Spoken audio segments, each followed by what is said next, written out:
Haunting of Tunnel's End. So, I'm still very new to being a medium and have not developed much, but I wanted to share my first ever experience. I'm 19 and this happened when I was 17 and a senior in high school. All names will be changed for privacy, even mine. All names: Zach, Eric, Mindy, Nathan, Ryan, my ex Aiden, and me, Trix. A little backstory for this to make sense. Since I was a kid, I have had this weird sixth sense. I now know what it is. My mother would always say that I would start crying in loud places and could never sleep. I've never been able to sleep to this day, going into something I call a trance, where I just start zoning out looking at a specific spot and start hearing details or noises. It's a normal occurrence that lights flicker. I had to get rid of a touch lamp, where you only have to slightly press it to turn it on. I don't ever feel alone, but I've felt it for so long that I've learned to tune it out, and sometimes even asked to stop messing with things, or just a simple greeting. So anyway, July 28th, 2022. My friends and I went ghost hunting. I know, great idea, we were dumb teens and it was summer break. By now I had pushed the idea of being a medium away and ignored it. We met at the park, laughed and joked. Mindy is kind and the sweetest person ever. She wandered off picking flowers 3 times. This will be important later. Strange, but we all are so used to it that we brushed it off and just took them from her and kept laughing and joking. After everyone had arrived, we started and headed off to a nearby tunnel. It was narrow and nothing happened. It was fun, we should have left it like that.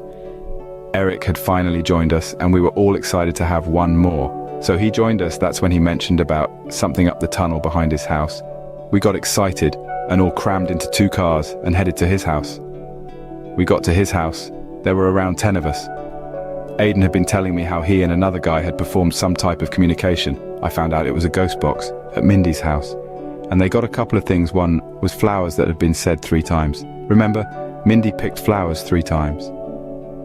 We all finally gathered, and that's when Eric started with the story.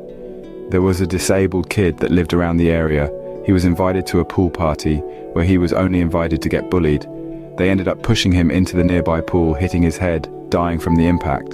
The guys that were responsible for his murder took him to the site, were visiting and buried his body where a tree supposedly grew where he was buried. I still don't know if the story is true. We awkwardly laughed and looked at each other as Eric led the way. I was already having a strange gut feeling as I was zoning out, the way I still do, and not saying anything, but I wasn't the only one having a hard time. My friend Zach was feeling sick already. As we got closer and closer, I started to look around and ended up next to my ex-boyfriend Aiden. We were about 10 feet away or so from the tunnel. I stopped, along with Aiden and Ryan, who were behind me, unlike everyone that carried on into the tunnel. I started to panic and looked around. Then I saw it.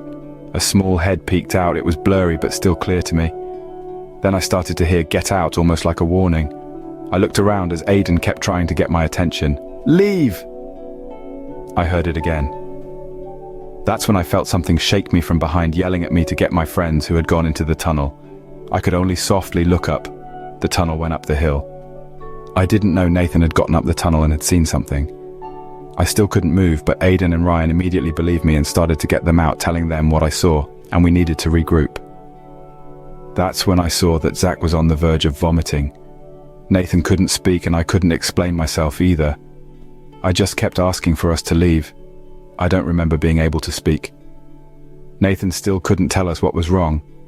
I just got in the car feeling strange. They all wanted to go back to Nathan's and Mindy's house, but I asked to be dropped off at home, and they did. I learned the next day from Aiden that Nathan had seen a 4-foot-tall black-eyed child.